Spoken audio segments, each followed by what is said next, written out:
저는 취직해 서울로 올라온 지방로 국대리라고 합니다. 서울 생활도 벌써 10년 남짓. 나름 잘 살고 있기는 하지만 문득 고향 생각이 나곤 합니다.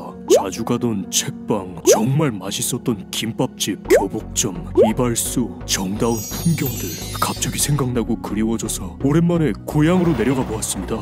그런데 자주 가던 책방과 김밥집은 문을 닫았고 항상 사람이 붐비던 시장은 거짓말처럼 사람들의 발자취가 끊겨버렸어요. 내 고향은 왜 이렇게 변했을까요? 다시 예전처럼 돌아올 수 없는 걸까요? 우리나라는 1980년대부터 산업화 도시화가 시작되면서 대규모 택지 개발이 시작되었습니다. 그리고 택지 개발로 새롭게 도심이 형성되었고 많은 사람들이 구도시에서 신도시, 신시가지로 이주하게 되었습니다. 인구가 줄면 경제력도 줄어드는 건 자연스러운 이치. 구도심은 쇠퇴하기 시작했어요. 그래서 정부는 도시재생 사업의 미흡한 점을 보완해 2017년 도시재생의 본질에 더 가까워진 도시재생 뉴딜 정책을 새롭게 시작하였습니다. 우선 도시재생 정책은 정부가 도시재생 지역을 선정하고 주도했어요. 반면 도시재생 뉴딜 정책은 지자체와 주민의 의견을 반영하여 지역 문제에 딱 맞춘 필요한 맞춤형 해결책을 제시합니다. 또한 다양한 지역을 지원하지 못했던 기존 도시재생 정책과는 달리 도시재생 뉴딜 정책은 부처 연계 사업 예산, 주택도시기금, 공기업 투자, 민자 유치 등 다양한 지원을 활용하고 사업 유형도 3개에서 5개로 확대했습니다. 5개의 사업 유형을 살펴볼까요? 기존 도시재생 정책의 중심 시가지형, 일반 근린형, 경제기반형 이렇게 3개가 있었다면 주거지가 노후화되어 활력을 잃어버린 지역에 소규모 주택을 정비하고 생활 편의 시설을 공급하여 마을 공동체를 회복시키는 우리 동네 살리기, 골목길과 소규모 주택 정비 사업 등으로 주거지 전반의 여건을 개선하는 주거지 지원형, 이렇게 2개가 더 추가되어 도시재생 뉴딜에서는 총 5개의 사업 유형이 있습니다. 앞에서 이야기했듯 우리 정부는 2014년부터 도시재생 정책을 시작했고 2017년부터 뉴딜 정책이라는 이름으로 꾸준히 도시재생 사업을 하고 있습니다. 다양한 도시에 5가지 사업을 모두 실시하고 있어요. 구체적으로 어디에 실시했는지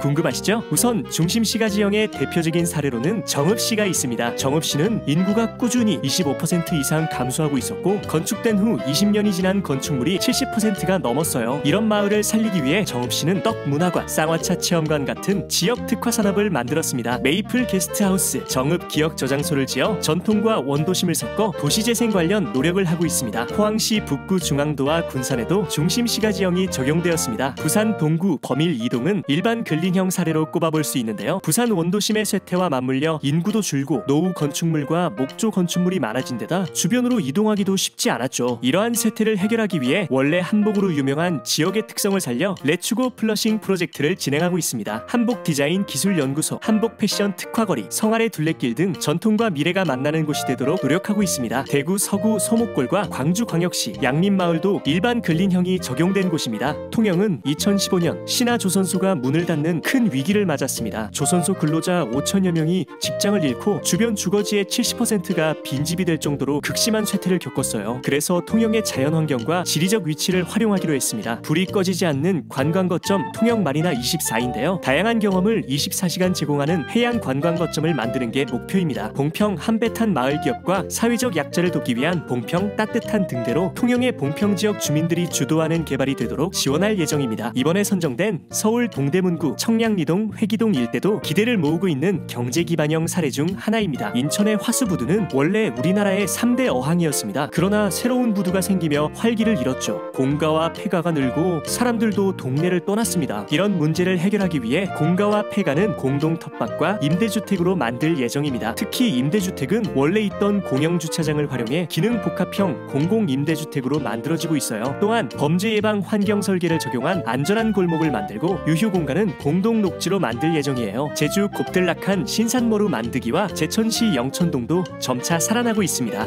경산역 주변에는 오래되고 상태가 좋지 않은 건물과 개발되지 않은 땅이 많았어요. 경산과 구미를 연결하는 광역철도권 사업에서 힌트를 얻은 마을 주민들은 역을 중심으로 마을을 활성화하기로 했습니다. 우선 도시재생대학을 통해 정말 주민들이 원하는 방향으로 마을을 꾸미기로 결정했고요. 자율주택, 가로주택을 정비하고 마을기업 기업이 입주할 수 있도록 빈집을 개조하기도 했어요. 지금은 3기 도시재생대학을 개강하고 마을 활동가도 위촉하는 등 활발한 활동을 하고 있습니다. 공주시 옥룡동 마을 르네상스도 경산역처럼 다시 재생되고 있습니다. 어때요? 우리 정부의 도시재생 뉴딜 정책 성과에 대해서 이해하셨나요? 생각보다 많죠? 네, 도시재생 뉴딜 사업 성공 사례가 많네요. 앞으로도 더 기대돼요. 내 고향도 다시 살아날 수 있을 것 같아요. 정부는 도시정책 뉴딜 사업이 외지인의 부동산 투기 수단으로 변질되지 않도록 부동산 전문기관인 한국감정원과 함께 선정지역 및 인근 부동산 시장을 면밀히 모니터링하고 있습니다. 또한 정부는 도시재생 뉴딜 사업으로 국민들의 삶의 질 개선을 체감하는 성과를 만들도록 하겠습니다.